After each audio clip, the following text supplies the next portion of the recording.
உலகம் பெரியது, பயம் வேண்டாம், தைரியம் வேணும், நண்பர்கள் வேணும், போய் பார், ஆனால் திரும்பி வா என்று மீனு தன் சின்ன துடுப்புகளை அடித்து கொண்டு பயத்தோடு பயணத்தை தொடங்கியது.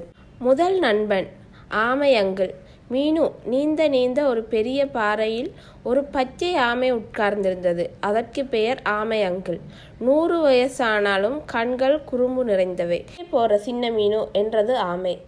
கடலின் ரகசியத்தை தேடி போகிறேன் என்றது மீனு. ஆமை சிரித்தது.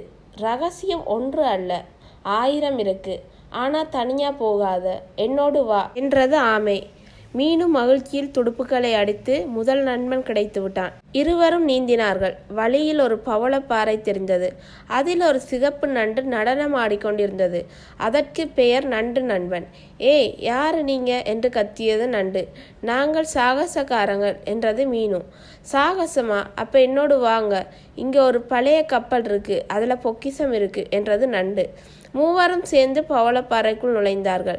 கப்பல் உடைந்து பாசி மூடியிருந்தது. உள்ளே தங்க நாணயங்கள், முத்து மாலைகள், பளபளக்கும் கற்கள். மீனு வியப்பில் மூச்சு விட்டது. இது எல்லாம் யாருடையது என்றது.